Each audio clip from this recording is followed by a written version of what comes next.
Estamos de volta com Conexão TV Com. Hoje a gente está falando do relatório que aponta diversos problemas nas unidades de saúde do Estado, na companhia do deputado Amaury Soares, do PDT, que é também da Comissão de Saúde da Assembleia Legislativa. E agora a gente abre também o nosso contato com o Diário Catarinense. Lá está a repórter especial Ângela Bastos. Seja bem-vinda, Ângela. Bom, houve uma novidade hoje. A Justiça, ela ratificou que os 884 servidores em greve vão ter salários e hora plantão cortados durante o período de greve. Mas existe também um outro lado dessa decisão da Justiça. Qual é, Ângela? A Justiça acatou de forma parcial o pedido do Sindisaúde, do Sindicato dos Trabalhadores, né, da Saúde, no sentido de que a hora plantão que não havia sido paga daqueles funcionários até dia 22 de outubro, ou seja, um dia antes da greve, terá que ser paga. Conversei agora com o secretário de Saúde da Almo, porque se havia intenção de recorrer. Ele me disse que não, que o Estado vai pagar em folha suplementar. O cálculo já começa a ser feito, porque não se tem nesse momento um montante das horas plantão que foram realizadas e o que isso significa, quanto que irão custar, né? Mas que a Secretaria não irá recorrer, o Estado não irá recorrer. Então, semana que vem, essas horas extras desses funcionários feitas até um dia antes da greve, ou seja, até dia 22 de outubro, serão pagas. Por outro lado, o Sindisaúde perde, digamos assim, uma parte dessa batalha, entre aspas, né? Porque o tribunal aceitou o bloqueio dos salários dos grevistas. Então, o contra-cheque dos grevistas continuará bloqueado. Então, acho que é interessante, assim, ver agora essa posição da Justiça, de certa forma, atende parcialmente, né? E ver também como as coisas vão se desenvolver a partir de agora. Certo. Bom, vamos falar então dessa pauta de reivindicações, dessa hora plantão que a gente está falando. São 4 principais pontos da pauta. Um é que os grevistas não percam direitos, como por exemplo a hora plantão, enquanto estão negociando uma nova solução de remuneração com o governo, justamente para acabar com essa situação de ter que fazer plantão para receber, às vezes, metade do salário ou mais. Outra seria com relação a uma gratificação negociada com o governo. E esse parece ser o ponto de impasse, porque o governo diz, não temos recursos para pagar uma gratificação, incorporar ao salário uma gratificação e na hora extra. Qual é a sua visão a respeito disso? Olha, e outros 2 pontos, né, que era exatamente não deixar faltar medicamento, né, porque nós temos procedimentos, cirurgias que estão há meses sendo adiadas, né, ou sendo deixadas de fazer, porque às vezes falta uma ampola de anestésico que custa R$1. Né? E isso falou o diretor do Hospital Celso Ramos antes de ontem para nós, doutor Ivan. E a contratação de servidores. E a contratação de servidores, que é justamente em concurso público. Exatamente, que é a contratação de servidores de forma regular, né, e de forma racional em todo o estabelecimento. Então, esses pontos que estão na pauta dos servidores, o que mostra o desespero da categoria pela manutenção do serviço público e para não se tornar uma categoria em extinção. Né? O próprio sindicato coloca essas 2 reivindicações como reivindicações que deveriam ser da sociedade, não da sociedade inteira, e portanto os servidores também entendem como necessária, né? Porque não querem também se tornar uma categoria em extinção e consideram importante o trabalho que realizam para a sociedade. A questão do não descontar a hora plantão, não cortar a hora plantão enquanto estão negociando, é uma questão lá de agosto. Essa questão do salário agora, né, e aí eu queria falar disso, isso está correto, porque o governo tinha furtado a hora plantão do mês de outubro dos servidores. A decisão da Justiça, né, vamos considerar que ela esteja estritamente técnica, agora está mais perto de ser correta. Porque a hora plantão que o servidor da saúde está recebendo no mês de novembro é a hora plantão realizada em outubro. Isso está na lei. Eu faço a hora plantão em outubro para receber em novembro. O governo já havia sinalizado então, que ele iria pagar essas horas plantão. Não poderia ter cortado, né? Cortou, sabendo disso, cortou como uma forma de castigo a mais, né? A gratificação que os servidores colocam é exatamente essa. Eles querem substituir a hora plantão por uma gratificação. Ou melhor, eles querem não precisar fazer hora plantão e ter um salário digno. Porque o governo aproveitou durante 2 décadas ou mais do serviço extraordinário dos trabalhadores que é a hora de folga, que é a hora de lazer, né, que é o aniversário do filho, né, que é o tempo para estudar, né, usou isso durante 2 décadas.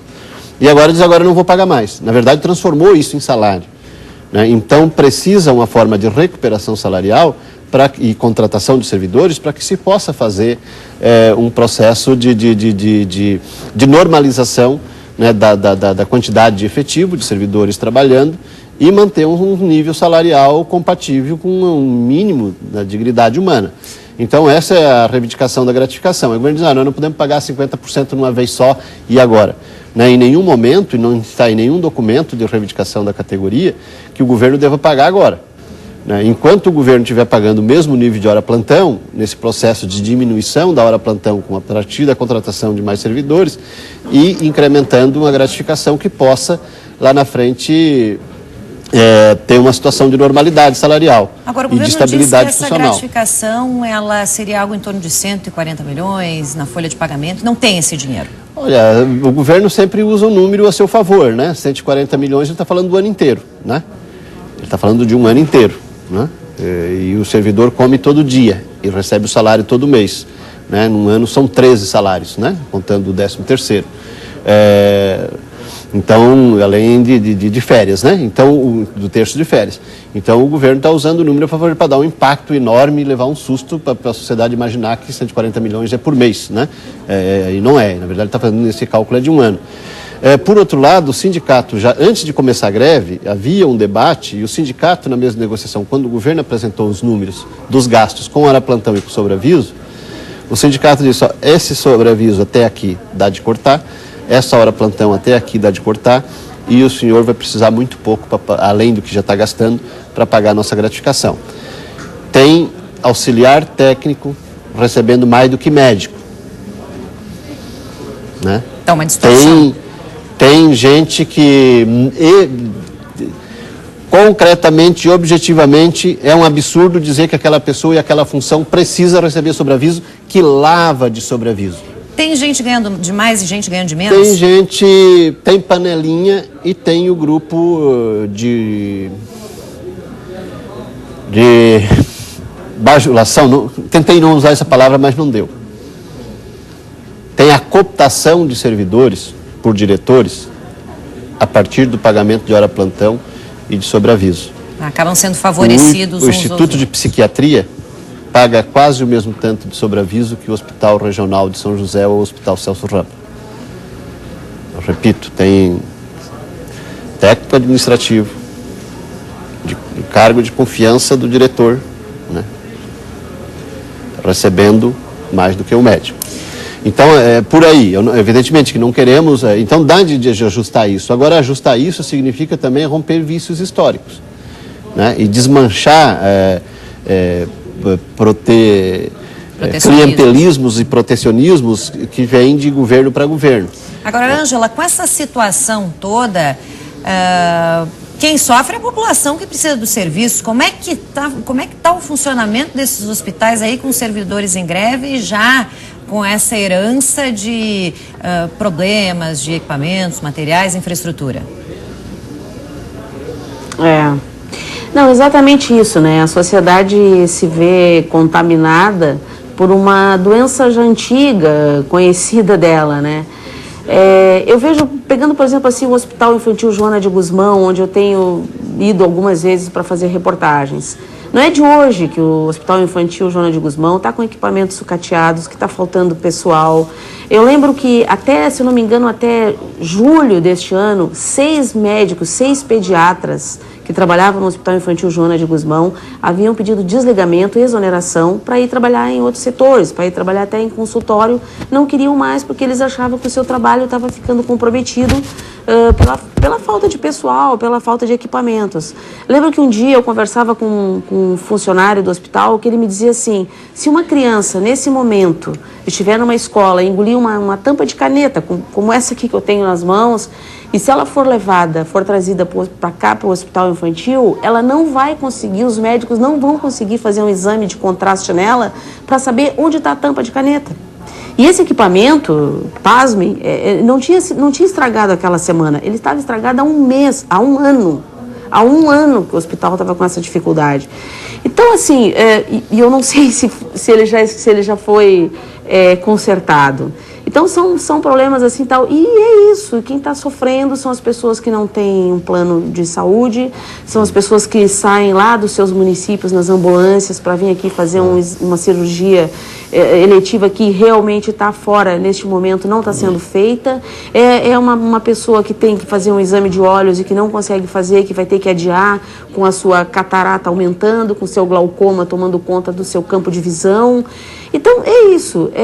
E eu vejo nisso tudo uma situação que eu acho que é nova agora. A partir do protesto ontem feito pelos trabalhadores nos ônibus, no transporte coletivo, o SINT, que é o Sindicato da Educação, começa também a participar de alguma forma dessa greve. É possível que semana que vem existam algumas escolas que tenham paralisação. Os bancários também estão muito ligados a essa greve, porque há um entendimento aí na intersindical, em algumas entidades, que o problema de saúde não pode mais ficar restrito aos trabalhadores da saúde. E o que eu vejo nisso? Eu vejo nisso uma possibilidade de outros campos, de outros setores da sociedade serem atingidos por essa incapacidade de negociação entre o governo e entre o Sindsaúde. E quem está pagando o pato, como se diz, é realmente as pessoas é aquela pessoa que precisa de atendimento. Eu acho isso gravíssimo. E tomara que, quem sabe, agora com o Ministério Público entrando de uma forma mais concreta, como está prometendo nessa questão da greve, obrigando o Estado a colocar gente, a reabrir emergências, a quem sabe, chamar gente que passou no concurso público feito lá em fevereiro e que tem 2 anos, sim, mas fevereiro já está aí, o fim do ano está aí e não foi chamado. Quem sabe a gente consiga uma solução, porque realmente está muito complicada a situação. Essa é a novidade do dia. O Ministério Público pode entrar a qualquer momento com uma ação que, na verdade, é um adendo a uma ação já existente, justamente cobrando reabertura imediata das emergências da Carmela Dutra, do Celso Ramos, do Hospital Infantil. Vou chamar um rápido intervalo e a gente volta na sequência. Não sai daí.